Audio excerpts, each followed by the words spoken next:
Why is it that students feel like no matter how much they save, it's never enough and getting rich feels impossible? I get it. When I was a student, I was juggling part-time jobs, textbooks I couldn't afford, and still wondering if saving $5 here and there even mattered. That's exactly why in this video, I'm breaking down how you don't need to save huge amounts of money to grow rich faster. Instead, I'll show you smart strategies students can use right now so your small savings actually work harder for you and build wealth over time. Stop focusing on saving more, start investing smarter, and expand it into 600 words with problem plus solution. For example, in STEPHAN style, no headings, no closing sentences. Most students are constantly told to save more money, skip the coffee, cut down on eating out, avoid buying the latest gadgets. And while those pieces of advice sound responsible, the real problem is that it creates a mindset where you think wealth is only about depriving yourself. The issue is, as a student, you're already living on a tight budget, and constantly pinching every penny doesn't actually move the needle as much as you think. You can cut out Starbucks completely and save maybe $100 a month, but that's not going to make you rich. The problem is that focusing on saving alone keeps you in a cycle of scarcity, and you never really build momentum toward financial growth. It feels like no matter how much you cut back, you're still broke, and eventually you burn out from trying to save your way into wealth. The solution isn't to save more, it's to save smart and put your money to work. The strategy is shifting your mindset from being just a saver to becoming an investor, even if you're only working with a tiny amount. The truth is, the earlier you start, the more time your money has to grow thanks to compound interest. Instead of obsessing over how to save every last dollar, take whatever you are able to save, whether it's 20, 50 or 100, and invest it consistently. That way, your money isn't just sitting in a savings account losing value to inflation, it's actively multiplying. This small but intentional shift changes everything. You stop seeing money as something that slips away and start seeing it as a tool that can grow without you constantly grinding for it. The sooner you learn this, the faster you break out of the paycheck to paycheck mindset, even as a student. Let's put this into a practical example. Imagine you're a student working part-time and you manage to save just $50 a month. A lot of people would say, that's nothing, what difference will that make? But let's run the numbers. If you simply save that $50 in a bank account for 10 years, you'll have $6 in, and that's it. But if you invest that same $50 every month into an index fund or Roth IRA averaging, let's say 8% annual returns after 10 years, you'll have around $9 in. Not a crazy amount, but already $3 more than saving. Now here's the kicker. Leave that money invested and keep adding $50 a month for 30 years, and you're looking at over $75,000. If you bump it to $100 a month, it jumps to over $150,000. And this is just from small amounts that most students think aren't worth investing. To make it even more relatable, think of it like this. You skip buying a $5 lat every day and save $150 a month. But if that $150 just sits in a savings account, it barely grows. On the other hand, if you put that same $150 into the S&P 500 index fund every month starting at age 20, by the time you're 50, you could be sitting on nearly $180,000 without doing anything extra. That's the power of investing smarter versus just saving more. Students often underestimate how little amounts can snowball over decades. And that's where the real secret lies. It's not about living cheap forever. It's about creating a system where your money grows quietly in the background, so eventually you don't have to think twice about buying coffee or going out with friends. The problem most students face is that they underestimate the power of time when it comes to money. You'll often hear people say things like, I'll start saving and investing once I get a real job, or right now, 28 or 50 doesn't matter. I'll focus on it later when I make more. The issue with this mindset is that it completely ignores how compound interest works. Compound interest is often called the eighth wonder of the world because it allows money to grow on top of money without you doing anything extra. But it only works if you give it enough time. The problem for students isn't that they don't make enough to invest huge amounts, it's that they delay starting. And every year they wait is thousands of dollars lost in potential growth. By thinking small contributions don't matter, students actually rob themselves of the most powerful financial advantage: they have time. The solution is to start early and start small, no matter how insignificant it feels. Compound interest doesn't care if you begin with 10 or 100. What matters most is how long that money has to grow. The earlier you start, the less money you'll have to contribute later to reach the same goal. Imagine your money as a snowball rolling down a hill. At first, it's tiny, but as it keeps rolling, it picks up more snow, and by the time it reaches the bottom, it's massive. That's exactly what compound interest does for your money. Your contributions earn returns, those returns earn more returns, and over decades, this creates exponential growth. So the real solution for students isn't about waiting until they earn more money, it's about building the habit of investing consistently with whatever they can afford now, because the compounding effect will do the heavy lifting over time. Let's take an example. Suppose two students, Alex and Sarah, both plan to invest for retirement. Alex starts at age 20, investing just $100 a month into an index fund with an average annual return of 8%. By the time Alex is 16, he's contributed $48,000 out of pocket. But thanks to compounding, that money grows to around $350. And Sarah, on the other hand, decides to wait until she's 30 to start. She invests the exact same 100 a month with the same return until age 60. She puts in 36 autos in total, but her account only grows to around 150,000. The difference, Alex ends up with more than double, even though he only invested 12,000 more out of pocket. The secret isn't that Alex invested more money each month, it's that he gave compound interest an extra 10 years to work. That's the power students often miss when they say they'll wait until later. Here's another practical breakdown. If you invest $50 a month starting at age 18, by the time you're 40, you'll have contributed at an 8% return. That grows to about $28 in. Not bad for just $50 a month, but leave it invested until age 65, and that same $50 a month snowballs into over $170,000, all from the cost of a single dinner out each week. Now compare that with someone who waits until age 30 to start investing $50 a month. By age 65, they'll only have about $73,000. Same monthly contribution, same return, but starting earlier more than doubles the result. The difference is simply time. Think about it like planting a tree. If you plant a seed today, it looks small and almost useless, but give it 10, 20, or 30 years, and it provides shade, fruit, and value far greater than the effort it took to plant it. If you wait until later to plant it, you can't speed up the growth. It still takes decades to get big. Compound interest is exactly like that. The money you invest as a student may seem like a tiny seed, but the longer it's left to grow, the bigger and more powerful it becomes. One of the biggest problems students face is that money doesn't just slip away through obvious big expenses like tuition or rent. It disappears silently through hidden costs that don't feel significant in the moment. These are the little charges, subscriptions, fees, and impulse purchases that add up over time. The problem is that students often don't track their spending closely, and because of that, they underestimate how much these small leaks drain from their budget. A ton in subscription here, a 7 food delivery fee there, and an occasional 20 LE impulse buy don't feel like much. But over the course of a year, those habits can add up to hundreds or even thousands of dollars.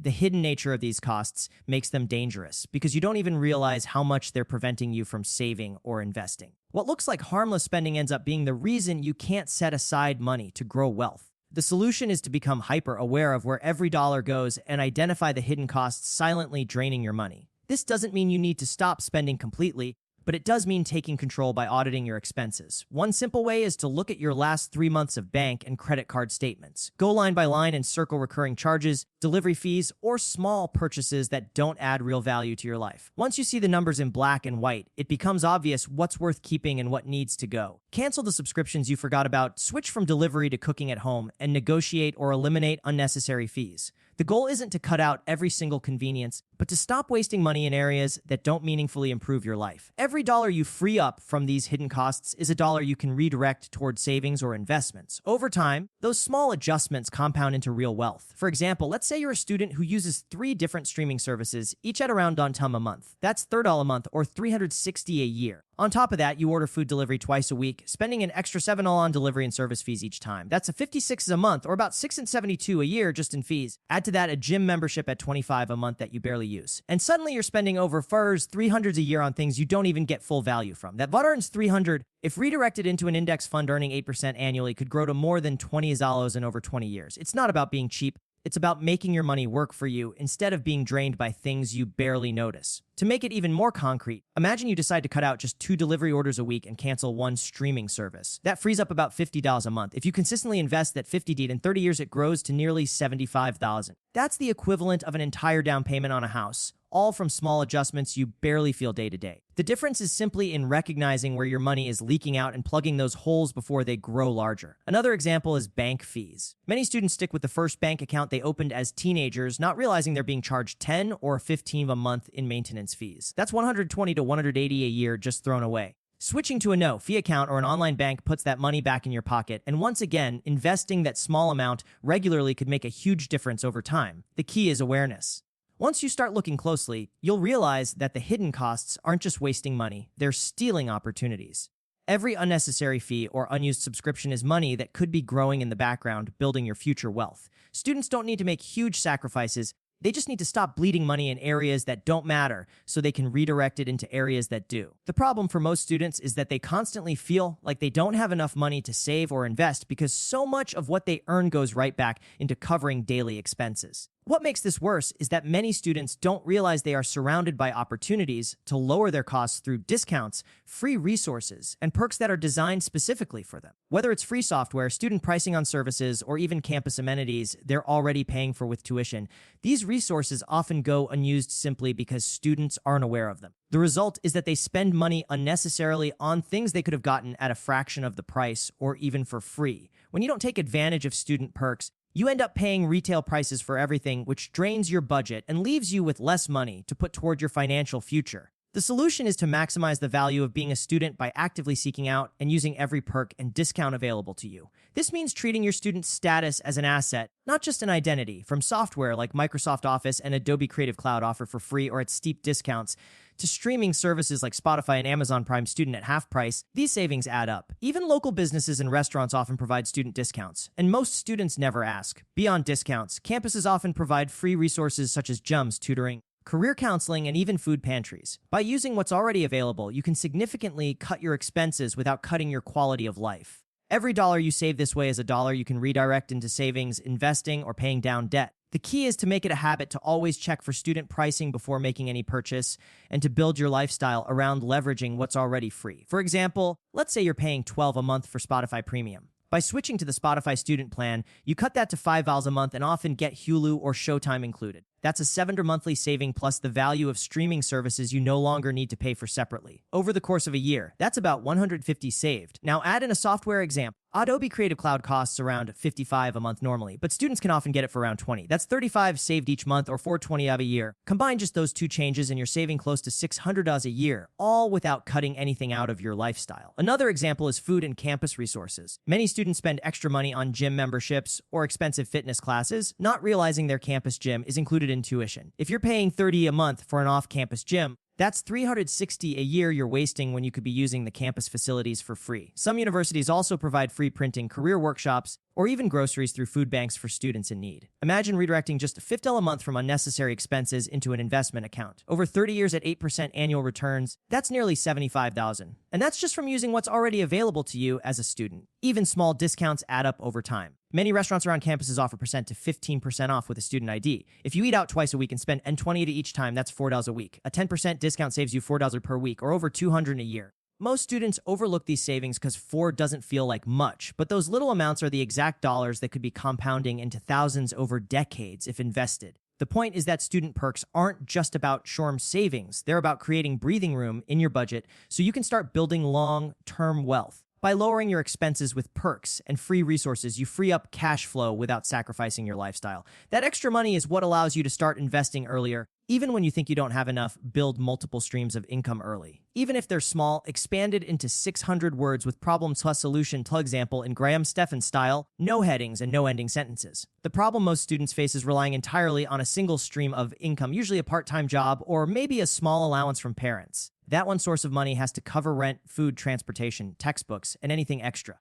The issue with depending on just one income stream is that it puts all your financial security in one fragile basket. If your hours get cut at work, if you lose that job, or if expenses suddenly go up, you're stuck with no backup plan. Even when you keep the job, the income is usually fixed, meaning you can't easily scale it to match your financial goals. This creates a ceiling on how much you can earn and leaves you constantly playing catch up with your expenses. Many students believe that they don't have the time or skills to create additional income streams, but the reality is that ignoring this keeps them trapped in survival mode instead of building a foundation for long-term wealth. The solution is to start small and build multiple streams of income while you're still a student, even if each stream doesn't generate much at first. It's not about replacing your part-time job overnight, it's about stacking small, consistent income sources that collectively add up. These could be side hustles like tutoring, freelancing online, selling products on marketplaces, or even building digital skills that let you create passive income sources such as YouTube, blogging, or print on demand. The power of multiple income streams isn't just in the money itself, it's in the flexibility and security they provide. If one income stream dries up, you still have others keeping money flowing in. More importantly, the earlier you experiment with these streams, the more time you have to figure out which ones you enjoy and which ones can grow.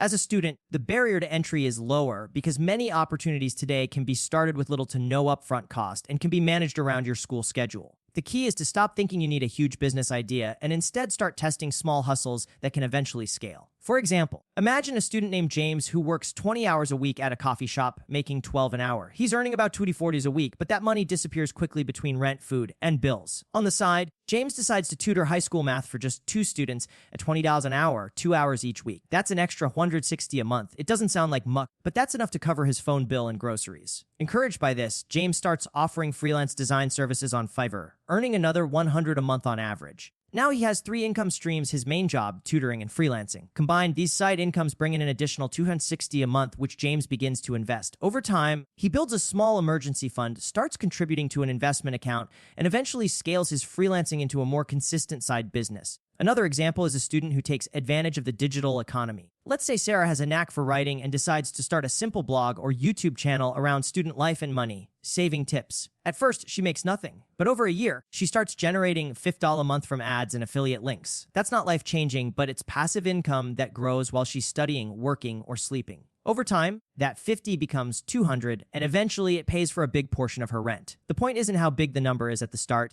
It's the principle of stacking income streams, so she's not reliant on just one paycheck. The beauty of multiple streams is that they open doors students don't even realize exist. Even if one stream adds just $50 a month, that's $600 a year. And if invested over decades, it compounds into tens of thousands. Students who adopt this mindset early develop resilience and flexibility with money that puts them years ahead of their peers who only rely on a single job. The earlier you start experimenting with ways to diversify income, the more options and freedom you'll have in the future. The problem most students face isn't just the lack of money. It's the mindset they develop around money. When you grow up constantly hearing phrases like, "I'll never be rich," "That's too expensive for me," or "I'll start saving when I earn more," you internalize a broke mindset without even realizing it. A broke mindset focuses only on the short term, surviving the next bill, the next semester, or the next paycheck. It sees money as something scarce, something you never have enough of, and as a result, it drives people to spend impulsively or give up on planning for the future because they think it won't matter anyway. The danger is that this mindset becomes a self-fulfilling prophecy. If you believe wealth is only for other people, you'll never take the steps to build it for yourself. Students often fall into this trap because they're juggling debt, low income, and constant financial stress, which makes it hard to think about long-term wealth when you're worried about next week's groceries. The solution is to deliberately shift from a broke mindset to a wealth mindset, which means thinking long-term even when you don't have much money right now. A wealth mindset sees money as a tool, not just something to spend or save. Instead of asking, "Can I afford this today?" a wealth mindset asks, "How will this decision affect me in 5, 10, or 20 years?" It focuses on growth, patience, and strategy. Students with a wealth mindset don't just think about cutting expenses, they think about how to increase their income and how to make their money work for them. It's about seeing yourself as an investor, even if you're only putting aside on 10 in a week. By adopting this perspective, you train yourself to value long-term results over short-term gratification. The wealth mindset pushes you to prioritize education, build skills, and create opportunities because you know the sacrifices you make today can turn into massive rewards later. For example, imagine 2 students, Mark and David. Mark has a broke mindset. He gets a paycheck from his part-time job and immediately spends it on clothes, eating out, and gadgets because he thinks, "I don't make enough to save anyway, so I might as well enjoy it." Every month, he starts over from zero. David, on the other hand, adopts a wealth mindset. He sets aside just $50 a month, no matter what, and puts it into an investment account. It doesn't feel like much at first, but David sees it as building a habit and giving his future self a head start. 10 years later, Mark still has nothing saved and is stuck in the same cycle of living paycheck to paycheck, while David has built a foundation of several $1,000s that's growing on its own. The difference isn't in how much they earned, it's in how they thought about money. Another practical example is how students handle debt. Someone with a broke mindset might see credit cards as a way to buy things they can't afford now and worry about it later. They rack up interest and dig themselves deeper into a financial hole. But someone with a wealth mindset looks at credit differently. They use it strategically, paying it off every month to build credit history and access better financial opportunities later, like lower interest rates on a mortgage or car loan. They understand that managing credit responsibly now saves them thousands of dollars in the future. A wealth mindset also influences career choices. A student with a short-term, broke mindset might chase the job that pays slightly more right now, even if it offers no growth, while someone with a wealth mindset is willing to take an internship or entry-level role that builds skills and connections, knowing it will pay off exponentially in the future. The mindset shift allows you to play the long game instead of just surviving the short game. When students begin thinking this way, money decisions stop being about instant gratification and start being about building a future. Instead of saying, "I can't save because I don't earn enough," they ask, "How can I use what I have now to set myself up for growth later?" That simple mental shift is what separates those who stay stuck in financial struggle from those who steadily climb toward financial independence. So let's quickly recap. First, stop focusing only on saving more and start investing smarter, because even small amounts can grow if you put them to work. Second, leverage compound interest. It's not about how much you start with, it's about how early you begin.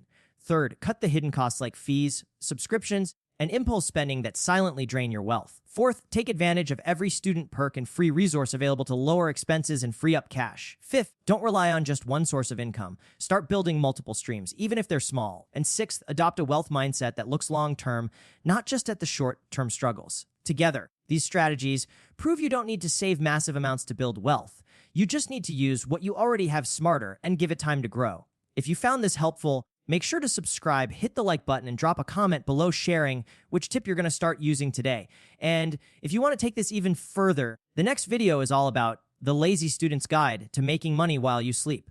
Don't miss it.